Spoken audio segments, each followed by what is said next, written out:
Here we go. The moment we all been waiting for. Wild card weekend is almost upon us, and the Philadelphia Eagles gotta take on the defending champion Tampa Bay Buccaneers. This won't be easy, but I gotta ask y'all, do you think we learned since week 6?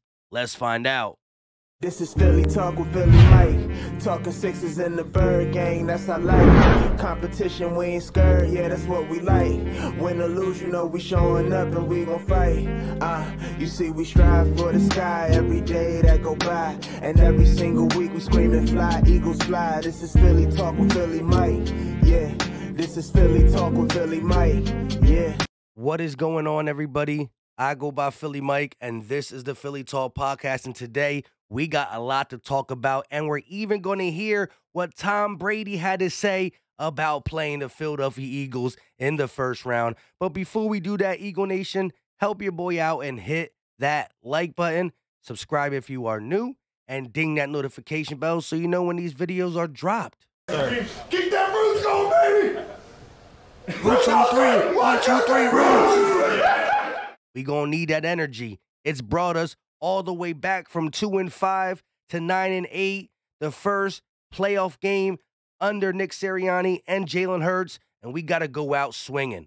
We are going to be underdogs heading into Tampa, and rightfully so, but this team can be beaten. No AB, no Chris Godwin. Leonard Fournette might be out. The linebackers banged up.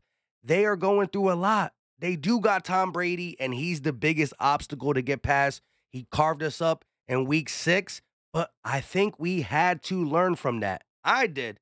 I know you did. We'll talk about Jonathan Gannon. We're not going to go over the preview because it's only Monday, but I do want to go over some of the plays that killed us in the first half, and it was the play action. That's what killed us. Leonard Fournette and Rojo combined it for 27 carries for 101 yards. It's only about 4 yards a carry, but they were able to get big chunks early, and it made the linebackers freeze, and they killed us with the play action. I think that changes this time around. But before we get into some of the plays I got from the All-22, let's hear what Tom Brady had to say himself when it comes to playing the Philadelphia Eagles once again in a big game. We're going to have to play our best game of the year.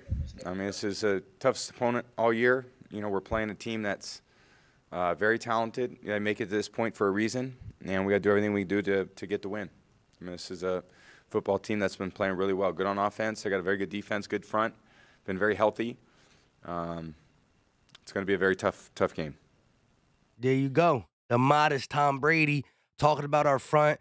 And, again, we rank last when it comes to sacks and whatnot, but he knows what a Derek Barnett and these guys did to him in the Super Bowl. And we didn't do it often, but we did it in the most crucial spot of the game. And so we're going to need our defense to push him off his mark. He was able to really run the table against us in that first half. We kind of did some things in the second half. That's how we came back. Ultimately, we lost by 6, 28-22. Some points, a decent amount of points scored in the fourth quarter. Some will call it garbage time. It is what it is. But we're going to have to start out fast. Now, I do want to go over Jonathan Gannon's defense. And again, this is only the first half. I didn't break down the second half. I only got the one blitz that we did in the first half that we did successful. And I just want to show you because I want y'all to get familiar with, I think, the game plan that Tampa's going to come in, right? I don't know how healthy Leonard Fournette's going to be. Y'all said yesterday he was out. I know he's banged up. We got to see about that. But Tom Brady ultimately wants to run the ball, play action, and get the ball out of his hand fast. But he is missing some playmakers who get yak. Chris Godwin, AB. They're going to have the likes of Tyler Johnson, Scotty Miller. We're going to go through all that. We're going to be breaking this down little by little, day by day, because this is the biggest game, and it could be the last unless we handle business. But let's look at the first play action that the Tampa Bay Buccaneers did against us. And here we go. Boom. Pause it right there. And you're going to see that the linebacker right there, I think it's Davion Taylor, kind of got frozen from the play action. Darius Slay playing outside leverage. So the linebacker got to get underneath that, and he's going to hit Mike Evans. He only had 2 catches in this game, but again, Davion Taylor not able to get there in time. Slay playing outside leverage in the zone we play because we played so much zone in the first half of the season, and it was a big completion, but it starts with the play action. Now, again, we went from playing good competition to softer competition, but we also switched from 18% man coverage to almost 33% man coverage. You're going to need that man coverage. You're going to need them wrinkles of blitzes in this playbook for the Tampa Bay Buccaneers if you got a chance to win. For the simple fact, the only threat out there is Gronkowski and Mike Evans. If you bracket Gronk, you put Slay on Mike Evans, I think you can hold the likes of Scotty Miller and Tyler Johnson. As simple as that. Now let's look at the second play action in the first half.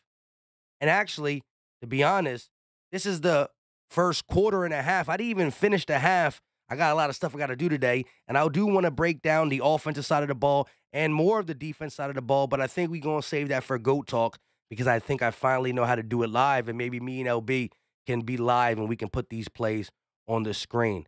But here we go. He's going to drop back, and again, linebacker gets frozen. This time it's Alex Singleton right there. He gets frozen by that play action. And what are they going to do? Man coverage outside, Steven Nelson versus Chris Godwin. He's just going to hit him. Chris Godwin's going to make the good catch. Now, Steven Nelson was on a hip pocket, but it's the freezing of the linebacker that allows it to be single coverage up there. We don't have help. And again, it's hard to give help the first time because they had AB, Evans, Gronk, and Chris Godwin. They're not coming in with the same weapons, so we got to take advantage of it. And the last play action, here we go. This is a big one. And this was the touchdown to AB. Boom. Both linebackers get frozen. But the important one is Davion Taylor, and he goes the opposite way. Now, look, Nelson is playing quarters coverage. Avante's running with his man. Marcus Epps is too deep. He has to be down. Between Nelson just playing quarter coverage for no reason, Davion Taylor on the wrong side, and Marcus Epps too far deep, AB sits there for a minute, catches the ball, and is able to score on us. I mean, he sits there for a minute. Look at this. Between Davion Taylor, Steven Nelson all the way to the outside, and Marcus Epps too deep in the end zone, one of these guys got a break on the ball. I understand even Steven Nelson's assignment is to play that quarters, but when you play when you're playing an assignment and you look to the left and the right and nobody's in there, it's Ghostland. Abandon your assignment. I mean, you're playing a spot that nobody's there. Marcus Epps stayed a little bit because he was scared if Vontae Madison will get beat on that man-to-man coverage. Davion Taylor absolutely went the wrong way. Nelson stayed in no man's land for too long. And Marcus Epps just played too deep because that's the scheme that Jonathan Gannon was running in the beginning of the season. You needed 2 TVs to even see the safeties. I'm not joking. Now, we heard beat writers and everybody who can talk to Jonathan Gannon talked about it. And so I don't see him just coming back out and doing the same thing unless this man just doesn't care. We've seen Mike Zimmer, Fangio, Flores. That's going to be a separate video. But I don't really want to get into the coaching talk until we're out of it, but it's too tempting not to mention it, and I might have to do it tomorrow. But they're all great coordinators. If they can't get another head coaching job, I'd be more than happy to have any one of them as a DC if Jonathan Gannon is going to come out and wet the bed in his first preseason, in his first playoff game. Now, this ain't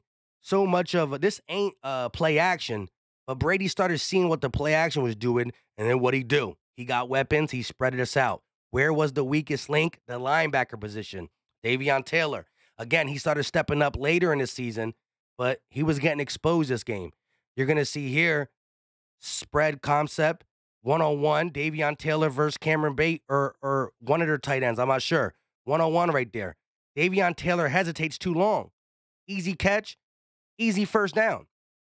These were 10 to 15-yard completions that killed us. Nothing deep. Again, we don't get beat deep.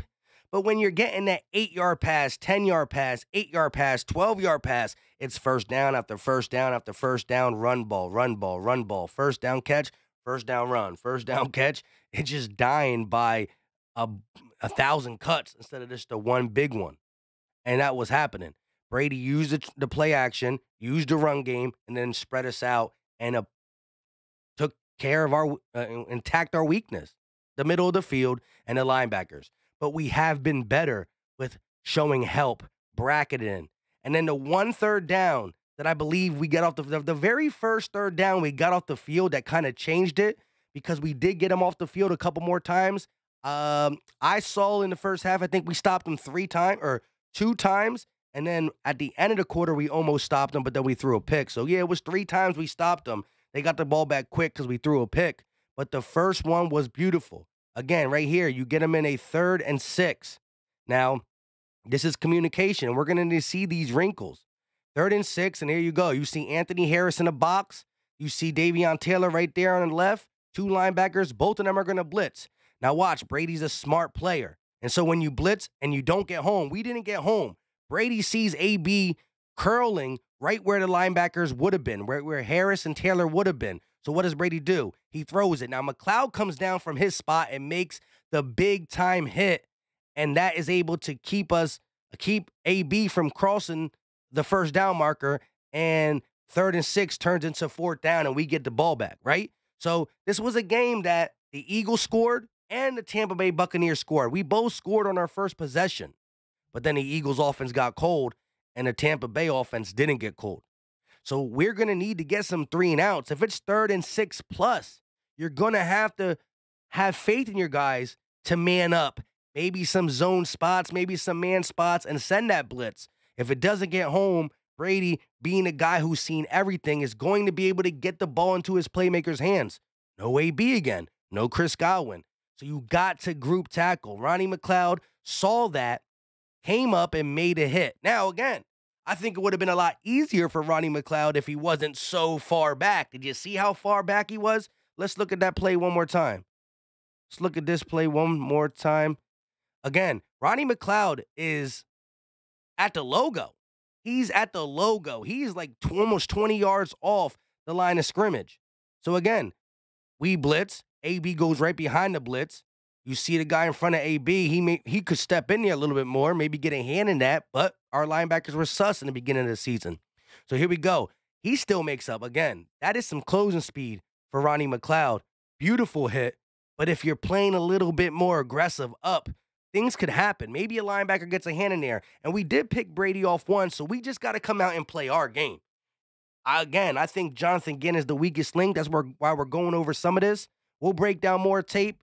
I think I really figured out how to do it where I can put it on StreamYard and we can do it live and just click buttons and each play comes up. So we're going to see about that, whether we do it with LB or maybe Gate City. We'll figure all that out.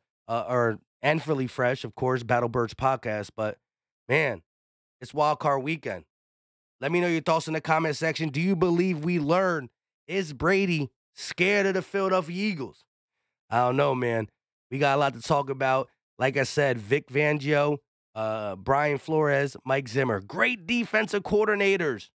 If one of them don't get a head coaching job, I would love one to come, as long as we know Jonathan Gannon can't get the job done.